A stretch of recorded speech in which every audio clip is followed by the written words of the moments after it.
education and passion for helping others learn supports her in serving for the past 5 years as Liverpool's homeschool library expert. With over 15 years of will now be recorded. With over 15 years of experience homeschooling her own children and as director of a community-based academic cooperative, Deanna gained an understanding of the needs of homeschooling families. More recently, she received her MLS from SUNY Buffalo in 2017 with a focus on the symbiotic relationship between homeschool families and public libraries.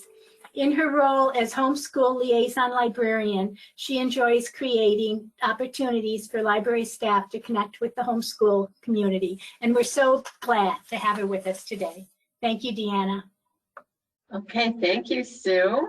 And thank you everybody for joining today. It's wonderful to see so many people on our video presentation.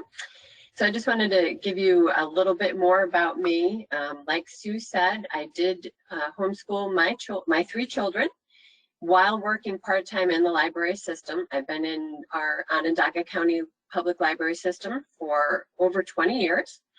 And so I know the relationship between libraries and homeschoolers. I have 3 children. My older 2 have graduated and moved on and out of the house. And my baby is a senior in college this year, hoping to stay live on campus for the whole year, but we'll see how that goes. So he's currently doing that. The great thing about me going back to school when the kids got older was I was able to integrate my experience in the library with my experience in homeschooling. And so it allowed me to do some research and really apply things in my job and in my degree. So it was a wonderful match, and I'm going to share a little bit about that with you today. So let's move ahead and we'll show you what we're going to be doing.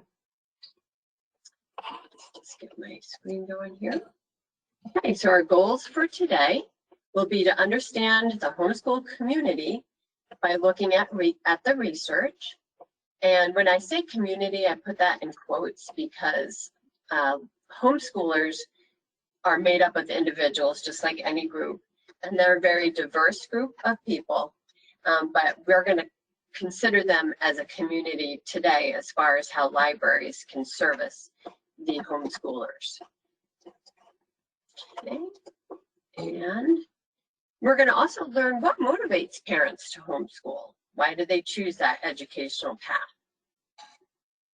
We will develop a basic understanding of New York State education laws as far as they apply to homeschoolers. We will increase your knowledge of support groups and networks that homeschoolers belong to. And most importantly, we're going to discover ways libraries assist homeschool families. So I get this question a lot over the summer, actually. Isn't everyone homeschooling now? And in fact, even though education's happening at home quite a bit now, it's a little bit different than what traditional homeschooling is. And when I say traditional, I use quotes again because prior to this year, homeschooling was anything but traditional as far as educational standards go.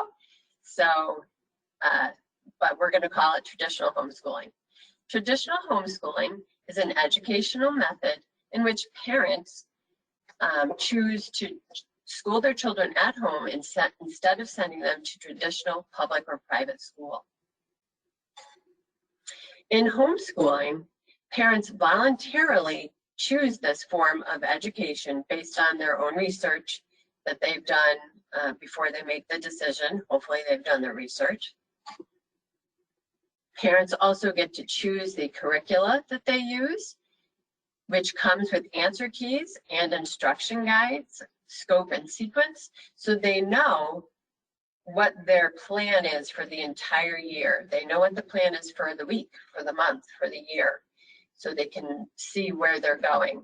And their curriculum is chosen based on the learning styles of their children. Parents determine the daily and yearly schedule that works best for their family. You may find some homeschooling families school year-round, but maybe take a break in between their semesters, whereas you have some that follow the more traditional school calendar.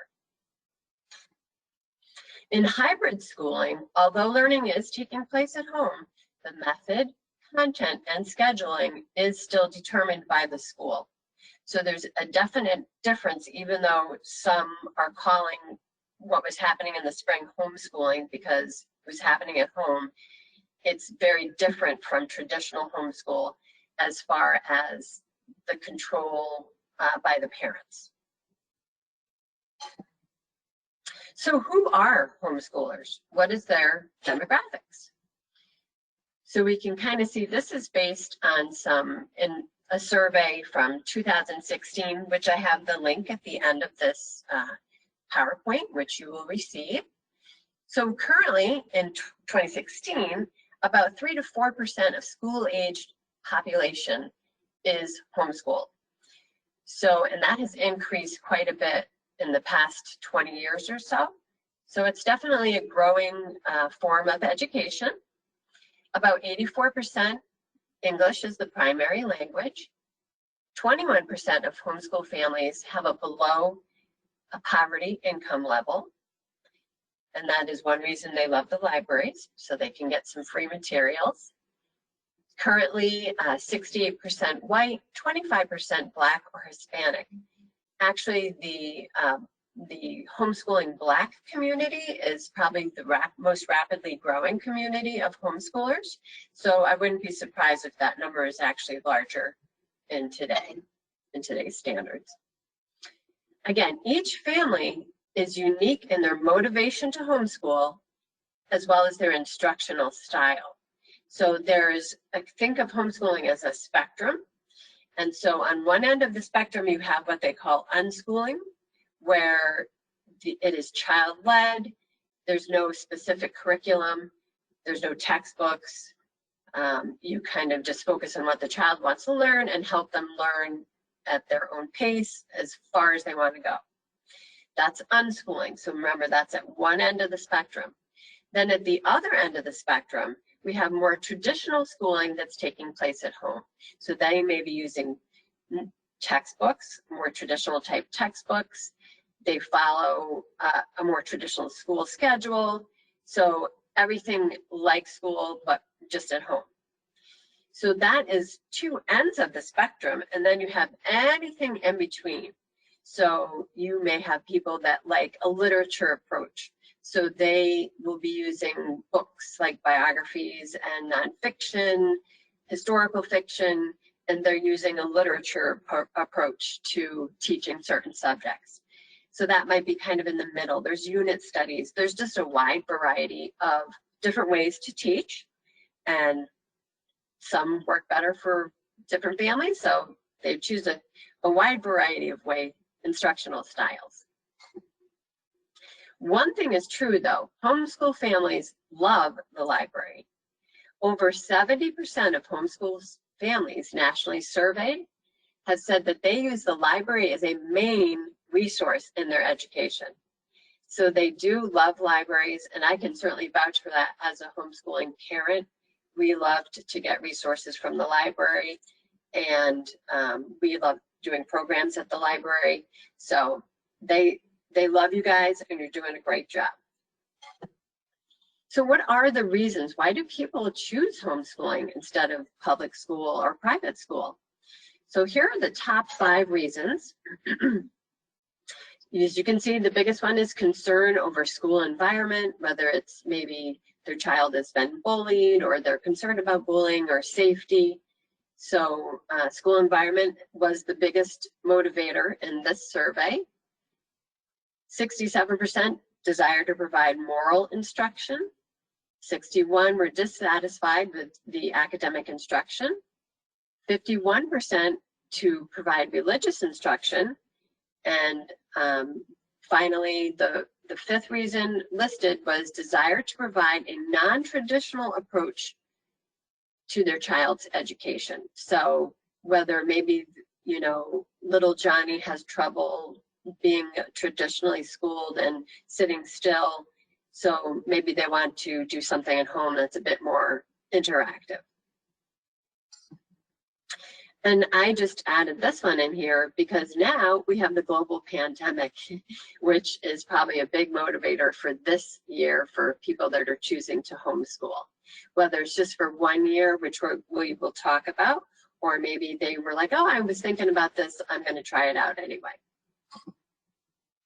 So one thing is good to know, and you may be getting this as questions as librarians, what is required?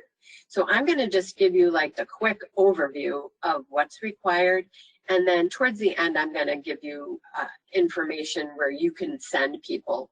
And so you don't have to be an expert in this, but we're going to just give you a quick overview. So it starts with the parent sending the superintendent a letter of intent, which says, I plan to homeschool my children, given the names and the school year, for the school year. So this year that was due by August 1st, if that goes for people that are already homeschooling. But at any time in the school year, you can choose to, if you're in public school, you can choose to homeschool. If you do that, then the letter is due within 14 days of making that decision. So let's say you decide in November that the virtual schooling is not working for you and you want to choose to homeschool, then you can certainly do that. You just have to notify your superintendent within 14 days. After your district receives that letter of intent, they respond within 10 days by sending a response letter and some blank forms for filling out your educational plan, which is called the IHIP, and I'm going to go into that. So the IHIP stands for Individualized Home Instruction Plan, and this is where the parent is going to list out by subject what their plan of instruction is for the school year. So, you know, you'll be filling in either your curriculum that you're using or the topics that you're planning to study if they're not using a specific curriculum. Then the parent turns in quarterly reports, and they pick the quarterly report dates and they let the district know this is when we're going to turn them in. And then the district does keep track of that. And so you submit your quarterly reports, which is basically a summary of what you've been doing for the quarter, and you submit that into your school district. Year-end evaluations, typically what happens in your third quarterly report, you let your district know what type of year-end evaluation you'll be using. And for the younger students, that can be what we call a written narrative. So you can kind of write a summary of how the year is going, how your child is progressing. Remember, they've already seen the quarterly reports, so it's a bit of a summary. Maybe you could say what their weaknesses are or their strengths. So that's a written narrative. You always have the option to do a standardized test, and that would be a nationally normed test like the California Achievement or the Stanford Achievement Test. So parents can choose to test any year they want, or if their children are young and they don't want to test them, they can use the written narrative. Last year, when the New York State tests were put on hold and decided not to be given, they also put the testing requirement for homeschoolers on hold as well, but a lot of parents do that anyway. So, but they did make some exceptions for last year. Okay, so then there are a lot of supports out there for homeschoolers. So the tricky part you're going to find with homeschooling is because they are individual families. And sometimes they're trying to figure out, you know, what do I do? I've read this book on homeschooling. I want to try it. How do I connect with other homeschoolers? So these are going to be some good networks for you to be aware of. And again, at the end, I'm going to give you a place where you can go, and these will all be in one spot. But the most popular nationally known homeschool support group is called HSLDA, and that stands for Homeschool Legal Defense Association. And they are very good as far as being involved with legislation involving homeschooling. So they were very active with New York State to get the regulations that we currently have now. They also have some wonderful helps in getting started. They have just, you can actually call them and talk to a person, which is a delight nowadays. So they're a wonderful support network that is national. And I'm going to just show you what their page looks like. So one thing I recommend, when you go here, you can tell people about this nice getting started slot here. That's very helpful. They have some really good tips, learning your child's studying style, your teaching style. So this is a really great resource, the HSLDA. Let's see if we can get back to here. Gotta get my drawing tools. Oops. I think it's just escape to exit the drawing tools. Thank you. You're so helpful. Okay. It worked. Thank you, Jack. Okay.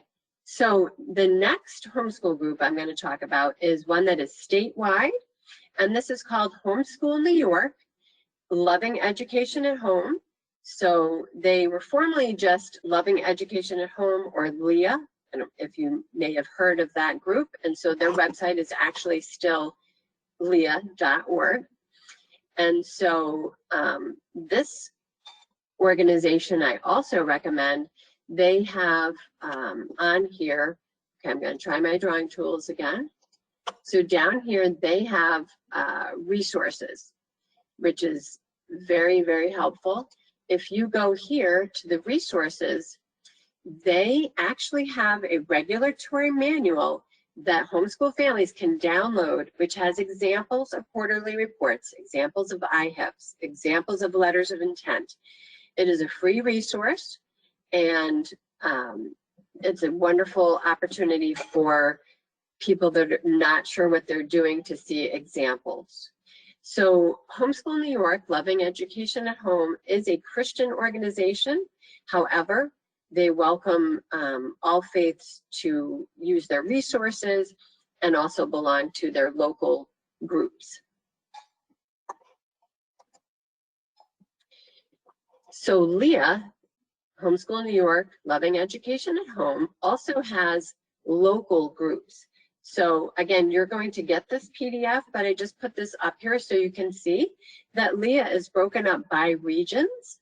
And so you can actually contact your regional representative and say, hey, you know, I've seen you are the contact. We are the XYZ library. We'd love to be able to support homeschoolers. Are there any groups in our area that I could reach out to? And then they may be able to help you connect with those groups that are part of Homeschool New York. On the local level, there is a lot happening on the local level. So I know at YMCAs, museums, parks, there's a lot going on as far as programming for homeschoolers, and there's also cooperatives in your area. Sometimes it can be a little challenging to figure out all of these, but I'm going to give you some tips on how to do that. But there is a lot going out there. I know, like our local Museum of Science and Technology, they offer classes. Our art museum also offers classes.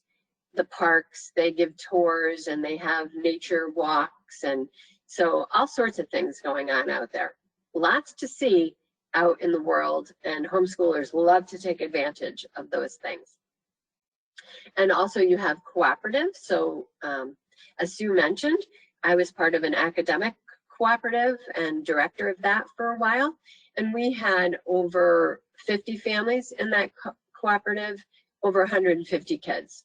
So it was a very vibrant, exciting time, and we kind of came together and helped each other teach tough topics, and it was a good social network for my kids. So I just did a quick search, and again, you're going to receive this, so the links are active, and you can click on any of these, but there is a lot going on in your area. These are just mostly some Facebook groups. The Mohawk Valley, I didn't actually put the actual link down because it was pretty long, but again, you'll get this, it's an active link. So, and that was just based on a relatively quick search. Homeschoolers love their Facebook groups. There is one for all of New York State. I didn't put that one on here because I thought, oh, that's probably pretty overwhelming. But these are some more local groups, and I like that because they'll talk about field trips on there, or hey, you want to get together to help each other out. So there's some examples of some local groups. So as part of my graduate studies, I was able to do some research on homeschoolers and the libraries. And part of that, I did design like a survey, and we put that out to our Liverpool community and the greater Syracuse area. Mostly Liverpool patrons did answer the survey, but we had 78 families that responded. And I just wanted to share this with you because in all likelihood, this is very similar to what they would say at your library community as well. But we had people that use the library weekly or more than once a week. And as you can see, that is a big portion that visit the library at least weekly or more than once a week. And so they just, again, just want to reiterate, they love the library. And they love the library that's close to them, whether it's small or big, but they're also willing to travel. And so that's something we've learned. We try to get together with other libraries and share our resources. So maybe Liverpool offers things on Tuesday afternoons, but Onondaga Free may offer things on Thursday afternoons. So we try not to compete with each other. We try to share our resources, and that's been very helpful so that we're not competing. Here are some things that the homeschool families said they would be interested or very interested in. So I'm just going to kind of leave that up here, but you can see 95% were interested in curriculum materials that circulate. Science kits, science equipment were also super popular.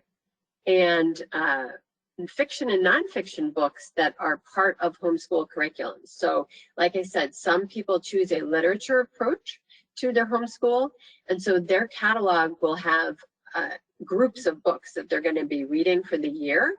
And so rather than buying several $100s worth of books, sometimes families can get those out of the library, and so they really appreciate that. And a lot of it may be books that you already have anyway.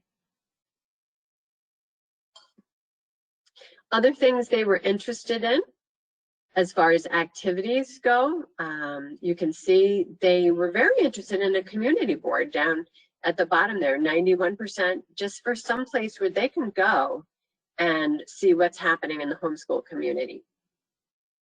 STEAM instruction, that's one of our very popular things at our library. So they love to come and make a mess at our library, and so they don't have to do it at home. And our librarian that comes up with the STEAM activities is just wonderful. And actually this fall we are going to offer it outside on a very limited attendance. So, and I'll explain a little bit more about that as we get down to that point. Book clubs, also very popular, and this could also be done virtual. A book club, we've been doing some of those types of things over the summer. Modern library research techniques, which, you know, as a librarian just thrills me, because don't I want to show everybody all the wonderful resources that the library has? And so you can show them your research databases, your apps, how to search in the catalog and narrow a search. These are things that people don't always know. And so, but they would love to learn. And so if you can do classes on that, that's something they love. So library support for traditional homeschoolers comes in many different ways, but certainly circulating materials is something that is very popular, as we mentioned in the survey, science kits. And so you can see there's, oh my goodness, so many different science kits, especially for our young patrons. They love bugs, you know, so a magnifying lens and a little bug collector, the bedtime math books with some manipulatives, backyard nature kit. So I'm actually going to see if this will take us to this website, because again, we'll have the link on there, but this is put together by a library, and it is wonderful as far as ideas for all different kits and age groups. So if you're saying to myself, oh, I love that idea, but I don't know where to start, just click on this link and they're going to help you just get what you need. So that's a wonderful resource. Again, that's the Oak Park Library kit list. And so that's a wonderful resource. Other circulating things, curriculum. So I'm not going to click on this one, but this is a link that will take you to popular reviews of homeschool curriculum. There's so much out there. Don't even think that you want to try to get everything. My suggestion would be to share things within your system. So if I'm getting this popular math curriculum, then maybe a different library would get the science curriculum. So you can share your resources. And I have some tips coming up too for inexpensive ways to do that. And then the parenting how-tos for homeschooling. I recommend those in print, but also electronic. And so print curriculum for homeschooling, it doesn't always follow traditional publishers. A lot of them are self-published or just kind of uniquely published. So, but you can usually find them on Amazon or Rainbow Resource. And so I know our library has a purchase order system with Rainbow Resource. So we're able to purchase homeschool books through them. Overdrive has a lot of how-to books for parents. So they're a really great resource, especially now. I think they've ramped it up even more. Other things that homeschoolers can benefit from that circulate would be the Chromebooks with hotspots. So I know now, like, depending on the school district, some districts are able to give children that are enrolled in school Chromebooks and hotspots if they need them, but that's not an option for homeschoolers. So remember, there was quite a few that are on below poverty level, quite a few that are one-income families. So if your budget allows it, a Chromebook with a hotspot is something that is very helpful. And of course, all of these things, really, the kits, the Chromebooks, they benefit all of your patrons, not just homeschool patrons. So you'll get a lot of mileage out of these. Other traditional things that homeschoolers like are programs. And so story times for pre-K. I know a lot of libraries do story times for toddlers and pre-K, which is wonderful. And I remember when my 5-year-old was going to school, like all those wonderful story times stopped for his age, and it was so sad. He wanted to keep going. He loved going to the library for story times. So I'm going to say keep going through kindergarten, first grade. You could do a K1 story time. The kids love it, and just because they get school age doesn't mean they want to stop, especially if they're homeschooling. Book clubs.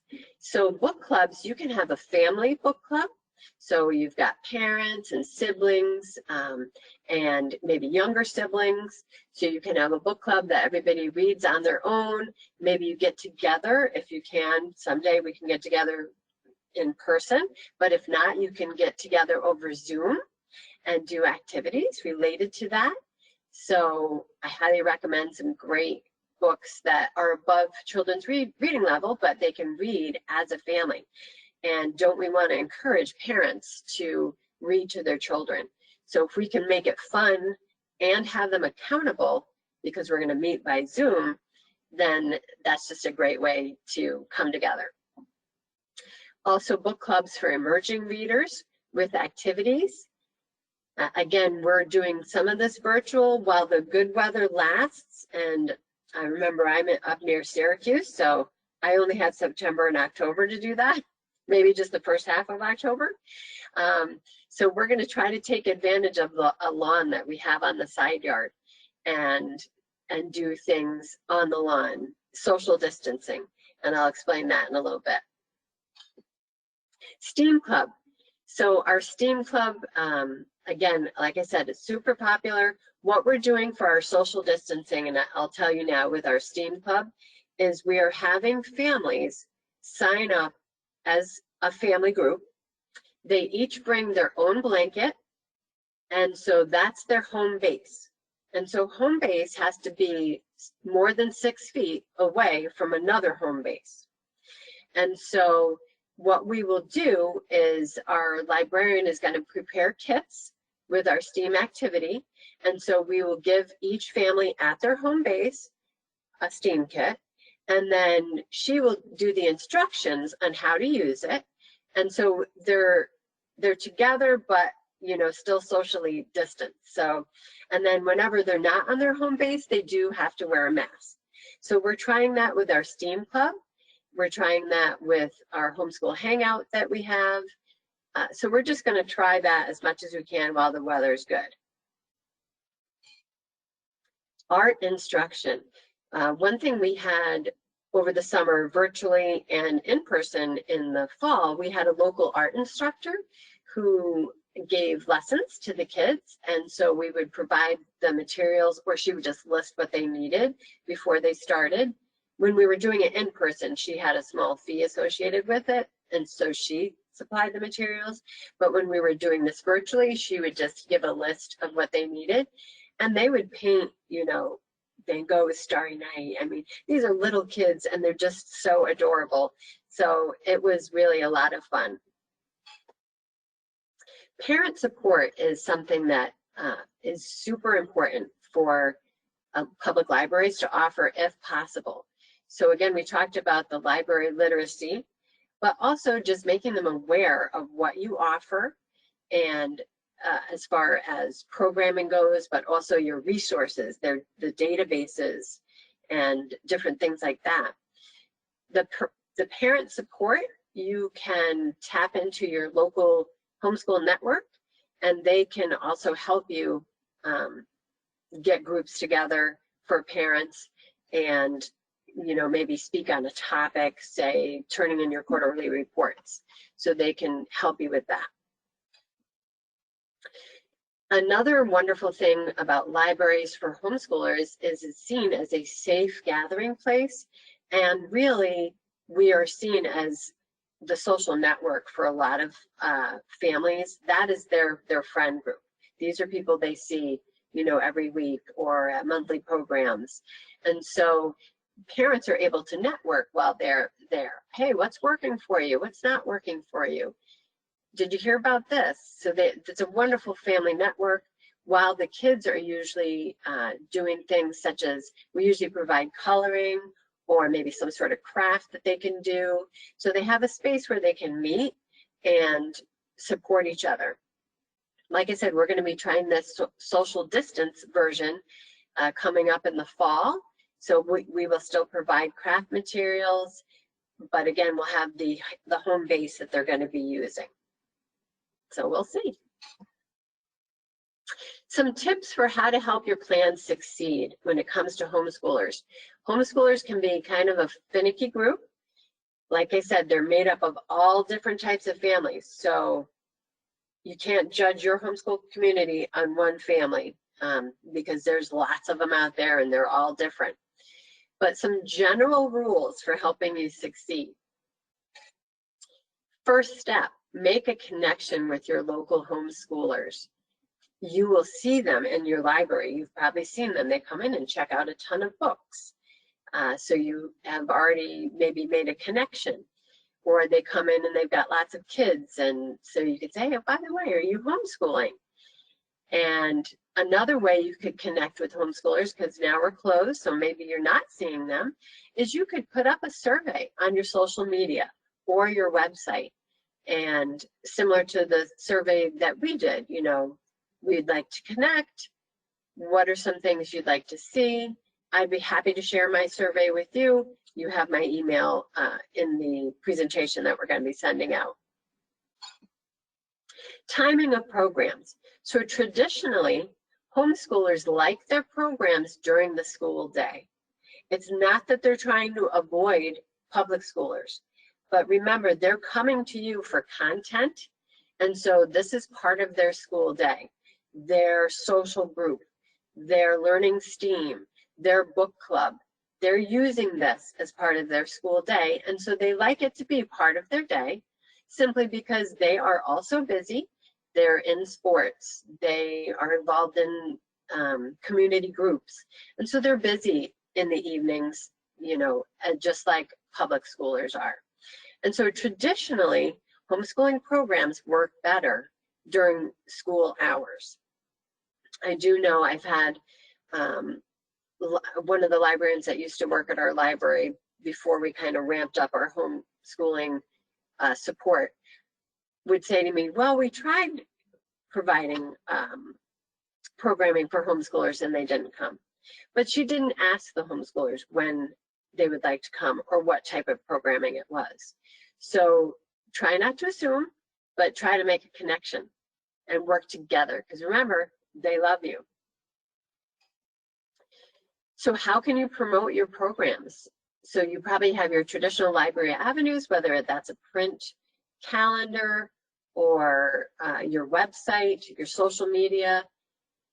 Once you get involved in some of the local homeschool groups, like those Facebook groups, then you can post events into there. Like I said, they're big into Facebook and finding out things that way.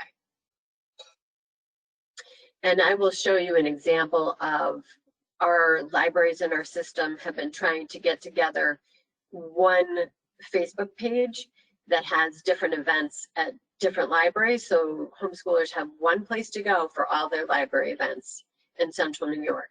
So work in progress, but we're getting there. And I'll show you that in a little bit. And so some of you are like, oh, this sounds great, but you know, I'm like the only librarian in my library and I don't even have a meeting space.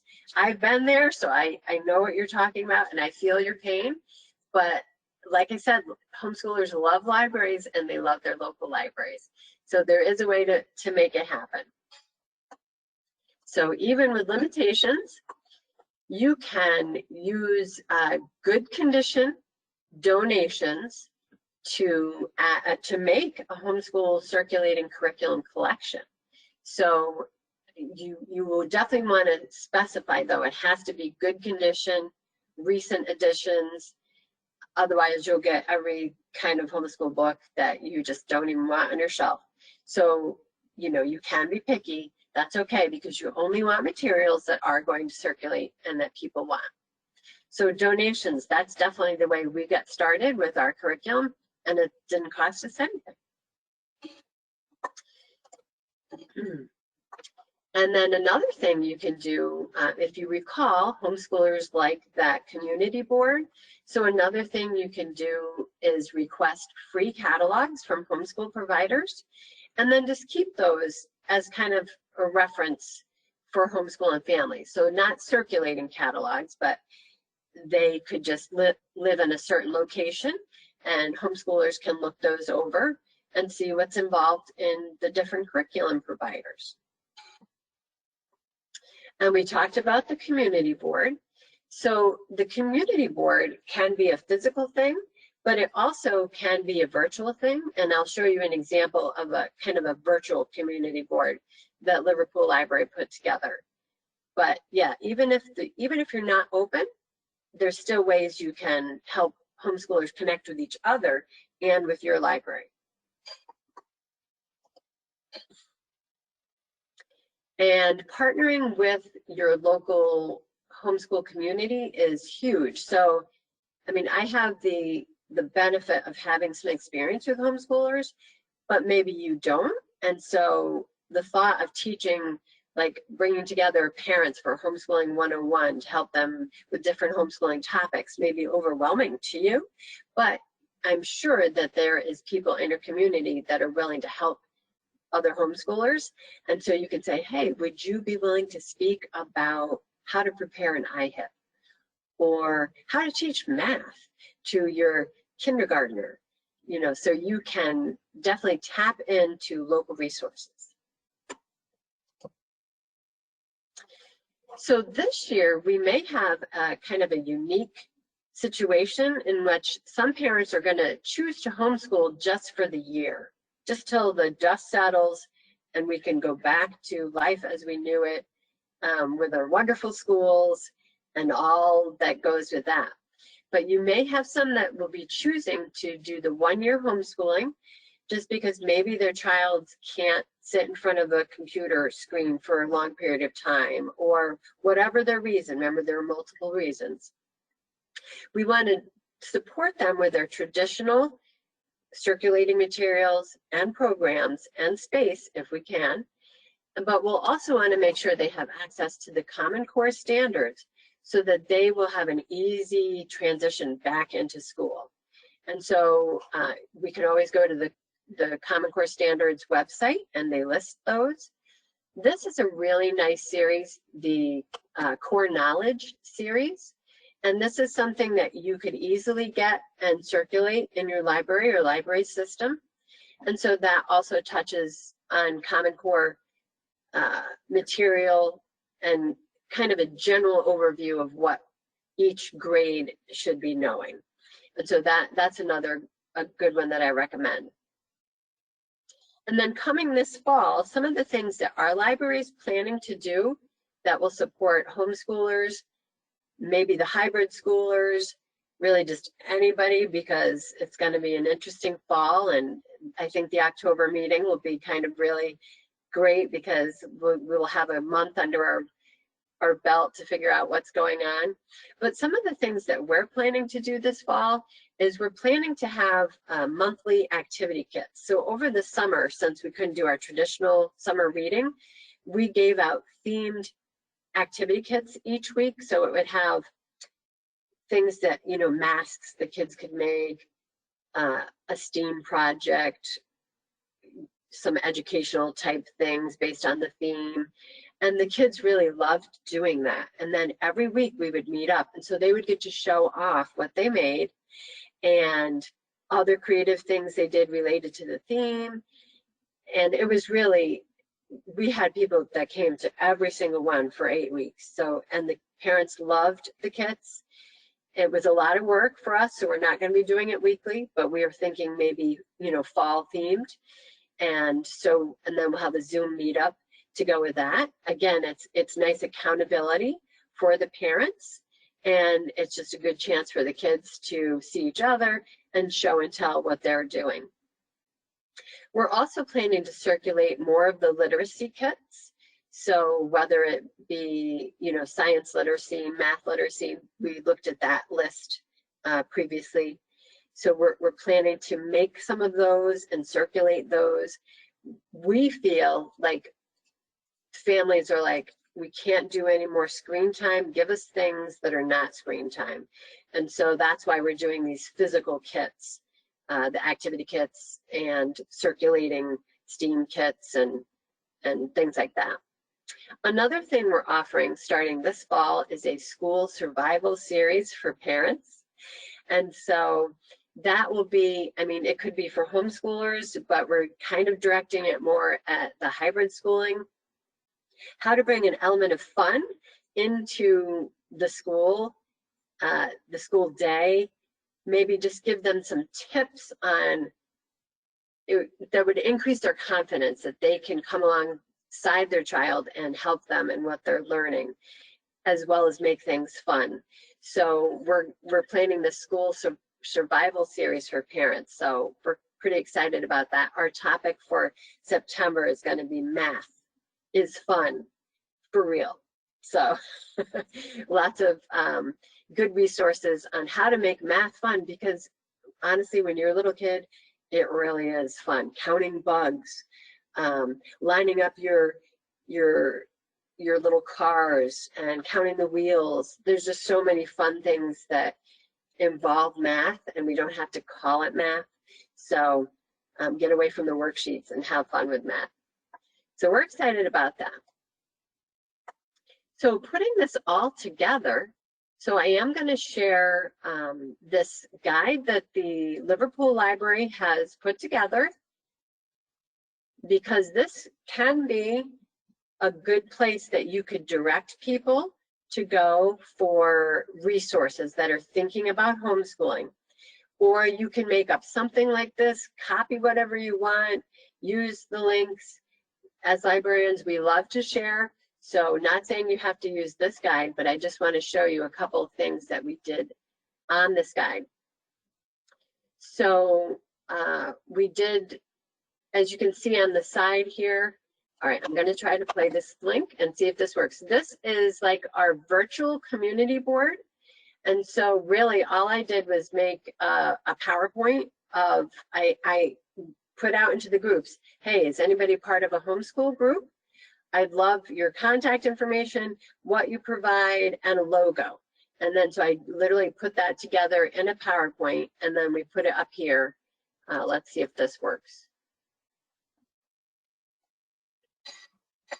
And so it's just a little YouTube.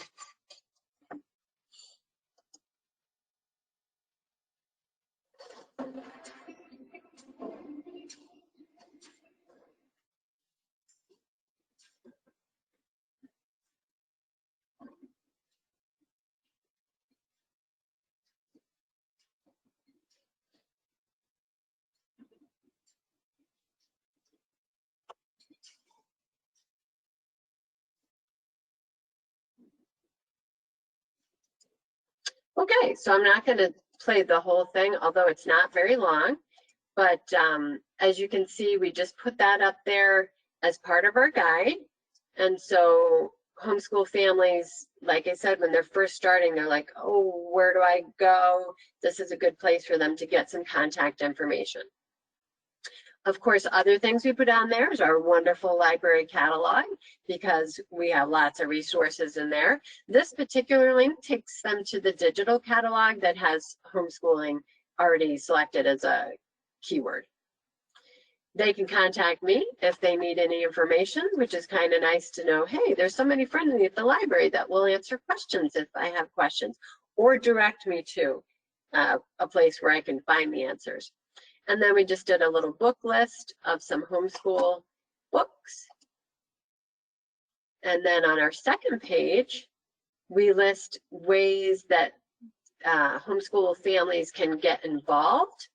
And so on here are a few of our fall programs that I was telling you about that we're going to try socially distancing.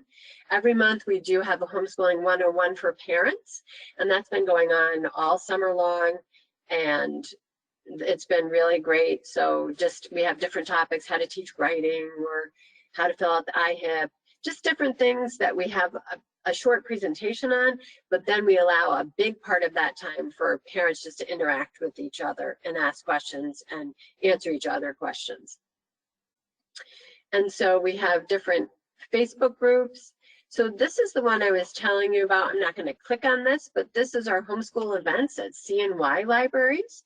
And so this has events that are taking place at lots of our Central New York libraries. Again, something to try to make it easier for homeschoolers to come in one place and get information, which is probably the biggest challenge for homeschooling, is there's so much out there. Where do you even begin? So this is a super important page. If you have anybody that's interested in homeschooling, they can come here. They can get kind of the brief synopsis that I gave you guys of what's involved, but then they can click on the homeschool regulations and go and read the regulations and learn the regulations. This was our link to the Homeschool Legal Defense Association that we talked about, that has a nice getting started and so many other resources on there. And then this is a link to the Homeschool New York Loving Education at Home that had that regulatory manual that people can download to get samples of the paperwork that they have to turn in. For my community, I also link them to my local school district's home instruction page. And so on that page, it does have sample blank forms that homeschool families can use. They're not required to use the district forms, but Liverpool does a great job at providing forms. So I usually recommend that they do use those. And then this was one of the homeschooling 101s we did, was how to do your New York State year-end evaluations. And so this just talks a bit more about that. And so that is our homeschooling guide that when we first closed down, I had time to make when the library was closed. And so now it is not closed, but I'm still trying to add to it. And so that kind of concludes the formal presentation, but I would love to help answer questions if anybody has questions. Thank you so much for listening to me. Well, thank you. I especially like the blanket home base. That sounds like such a wonderful way to handle that issue during our pandemic with outdoor programming as we move into the fall. And you could use plastic tablecloths for pumpkins carving. So yeah, we could see. I've collected questions from the chat. So the first one, and this follows your presentation from the beginning sort of to the end, of course. Is there any information about why homeschooling families are below the poverty level? Is it because one parent is in the workforce, or?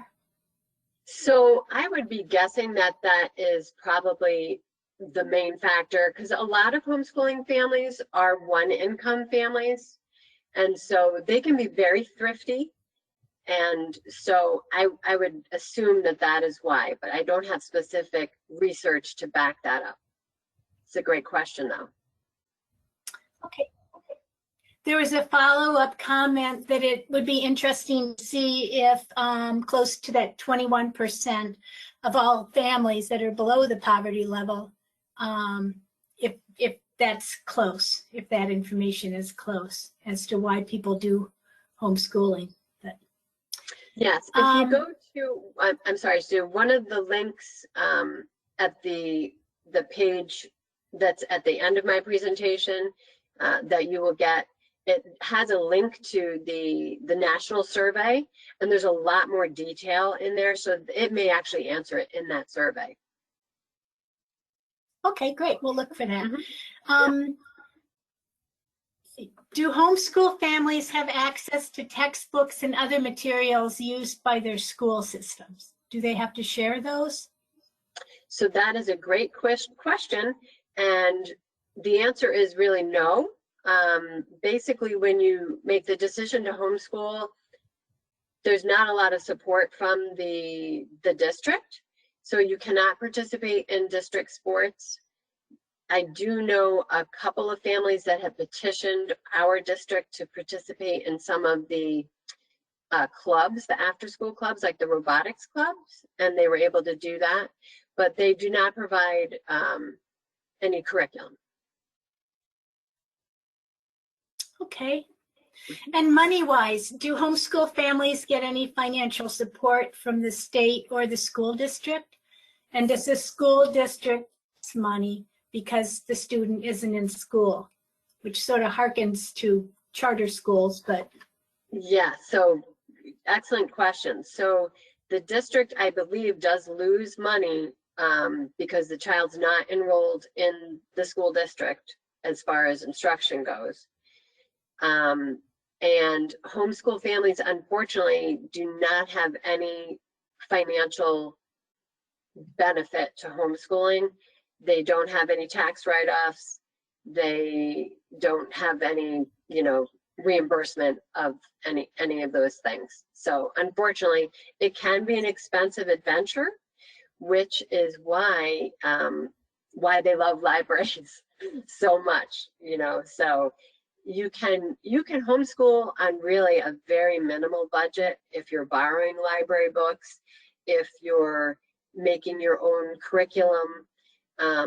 or if you're buying a curriculum in a box, it can be very expensive. So it really just depends on which route you go. Okay. What happens to the plans, the assessments, and those reports that the parents submit to the school district? And if their reports and instruction by the parents are inadequate, is there any intervention? So yeah, so all of the paperwork goes to the superintendent, and they keep track of that. So according to New York State, those are the things that you have to turn in, and the school district will check that over and acknowledge that you are in compliance with what you're supposed to turn in. If you're not in compliance, so they don't actually approve your educational plan for like, oh, we don't like this textbook or that type of thing. They just approve that you have turned in and you do have a plan and that you're following your plan. So there's that. And then if for some reason the paperwork you turn in is not adequate, then they will send you a letter and let you know it's not in compliance with the New York State regulations, and you can resubmit a revised. So you would submit a revised IHIP, and then they, that usually does the trick. So it's revised until you get it corrected. Yes. Mm-hmm. Okay. And if you never get it corrected, then do they expel you from homeschool? So you could lose your right to homeschool if you're not following the regulations. That's why it's really important that homeschoolers know their regulations and follow them, even if the school district isn't following them. Sometimes districts are not very good about responding and acknowledging that they've received your material, but I always suggest to homeschoolers, it doesn't matter. You do your part, what's written in the regulations anyway. But yeah, if you are not doing what's in compliance with the regulations, you could lose your right to homeschool. Good to know. Okay. Yeah. Could you talk a little bit more about the cooperatives and how they function? Sure. So there's a lot of different types of cooperatives out there. Some may be for social activities. They get together and they do field trips, or maybe they'll do crafts, or, just fun type of things. And then there's a lot of academic co-ops out there. And so they're getting together, and maybe, for example, in the one we were in, one of the moms was an aerospace engineer. So she liked science, and so she taught science, and had a good time doing that. Whereas I was more like, oh, I like math, so I'm gonna teach geography, or there could be any gamut in between there. So a cooperative is usually that, where they come together and share their skills and encourage each other in their educational journey. But they can be all different types or sizes. Okay. And do you know if LEA still requires participants in local groups to sign a statement of faith? So if you are a leader of the group, you do have to sign that statement of faith. I think you can belong to LEA and not have to sign that. But if you're a leader of the group, I believe they still have you sign that. That's my understanding, but you could always ask the regional rep that question as well. Okay. To the best of your knowledge, do the resources on these websites, especially local groups and Facebook pages, do they provide names of recommended tutors? Or some homeschool groups, parents will hire tutors or teachers to teach special subjects, especially in the high school years. Is there a source for finding out who those experts are? So again, probably the best bet would be to ask in there. I know, like, once they get into high school, some people will actually do a dual credit and use OCC Onondaga Community College. So your local community college will quite often have some homeschoolers dual crediting for high school. But the local community groups would be a good place to go for local tutors. So I know, some people are like, I love math. I will help your child with math. So that would be, keeping in mind that a lot of times the curriculum the parent is using does have the answer key and the solutions manual. So, until you're in like overwhelmed, like in the physics zone, as far as what I was, but in the elementary ages, usually you can help your child with the materials that you've purchased, as far as, like I said, they have answer keys and instructions. But yeah, that's a good question. Okay. Yeah. Are the library supported programs, or your library supported programs for the homeschooling group or others in the community, are they allowed to register as participants even if they're not homeschooled? Or is Yes. So obviously as a public library, we really don't turn anybody away. So if there is, a public school student that's available at that time and could come to our homeschool program, they would be more than welcome. Okay. Do you know of any grants that are available for libraries to build their homeschooling resources? I am not sure. I would check possibly with HSLDA. They actually have a homeschool foundation that is a charitable arm. So I know they help families that need money financially to help homeschool. So if they're in that poverty, zone, they can get a grant through HSLDA's charitable arm. So yeah, that's a really good question as far as grants, but I would maybe start with them. And then maybe, this time coming up, it may be more of a, maybe it'll be more available out there as well. Okay. Who facilitates the Homeschooling 101? So we have you had any luck getting a parent? Yes, I've had lots of luck getting parents. So we have a local chapter here of the Homeschool New York, Loving Education at Home. So we've used some parents from there. I've used parents from, we have another group that's local that is more of a secular group. So I've used parents from there. But yeah, I usually find that it's pretty easy to get somebody to help out. They're very supportive people. They want to share what's worked for them. And so, yeah, if you can find out who they are, they're usually willing to help you out. That's great, thank you. Yes. Could you share the contents of one of your sample activity kits? And as a follow-up to that, how are you handling the quarantining of the kit contents? Yeah, great question. So we tried to have our kits always packed a week in advance. So as far as like physical guidelines for quarantining, that's what we also do with our books. So we would have, let's say, one of our activity weeks was castles. And so we would have information on, different types of castles. We had a template of a shield, and so the kids could make their own family shield, and we gave like instructions on, red means warrior, the eagle means it. So we had like, what it means, how those shields, came about. And so they would make their own family shield. And then we also had instructions in there on how to make a catapult, because that's kind of medieval. And so then they would make a catapult. And so when we got together on Zoom, they would show us, oh, look, here's my catapult working. And what did you try on your catapult? You did a marshmallow, you did a pom-pom, did you try a penny? So we had a catapult in there. We had word searches, we had coloring sheets.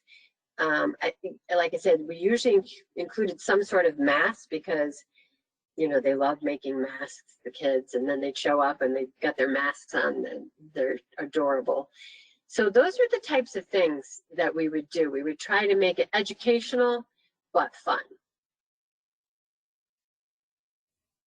Okay. And sort of rounding out the whole pandemic question is the final question here. What is the process for returning to traditional school?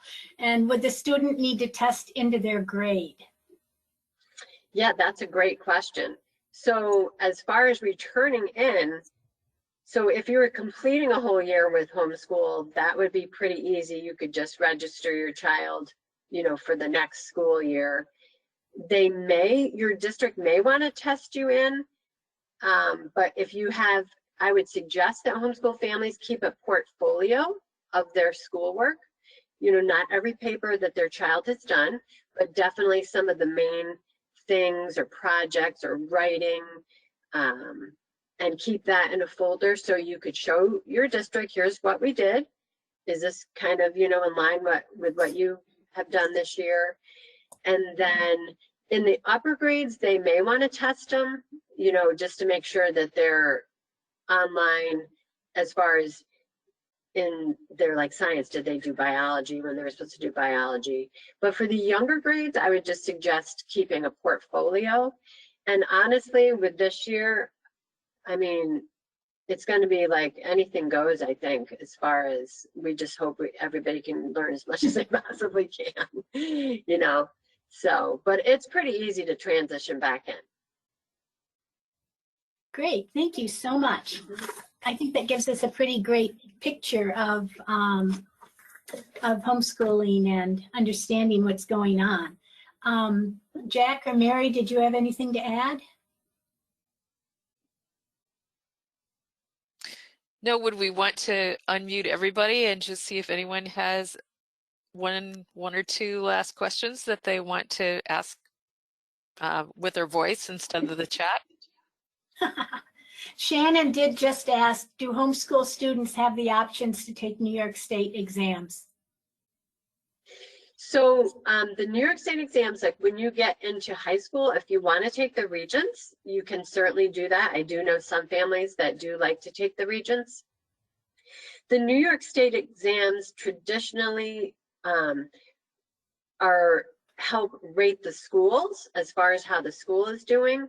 So usually homeschoolers don't take the New York State exams because they're on their own course of study, and so it might not always match up.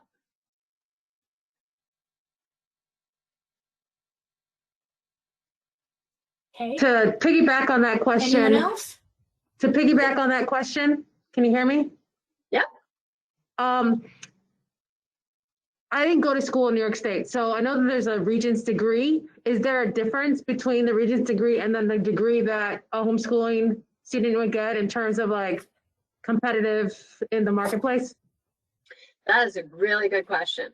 So in New York State, students in public school get a Regents diploma, and homeschoolers in New York State, they can issue their own homeschool diploma, and they get a letter from the district stating that they were in compliance with the homeschool regulations for the time that they were homeschooling, and it's called a letter of compliance. And so that says, hey, they did everything that was in the regulations. And so when it comes to go to college in New York State, you can show that letter of compliance and your homeschool transcript that you make. As far as, unfortunately, once you leave New York State, Regents doesn't mean a whole lot to colleges because it's a high school degree. So a lot of colleges now are realizing that homeschoolers are very independent learners, and they have on their website, like, here's how you apply if you're a homeschooler, because they're seeking out some homeschool students. So, but yeah, so basically, if you're in New York State and you want to go to a SUNY school, then you would use a letter of compliance and your degree. Obviously, you're going to take the SATs and that type of thing. But getting into college as a homeschooler with those things is very doable. Thank you. Yeah, you're welcome.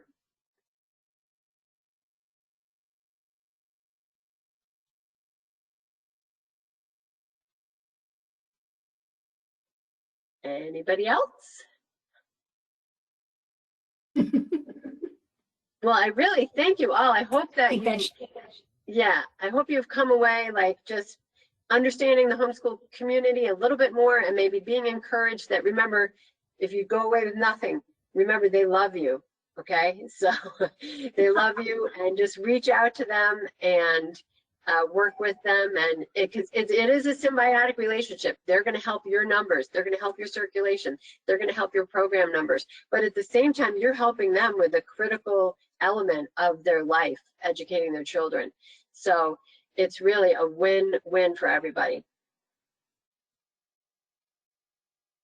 thank you so much, Deanna. This has just been so informative and a great baseline for starting our school year in this area. They're lucky to have you in Central New York. Yeah. So well, thank you for sharing all of your knowledge with us. I think Great. we're feeling a little bit more up to speed here. Good. All righty. Thank you, everybody. Okay, bye. Thank Thanks you. for coming, everybody. We'll look for you next week at 10.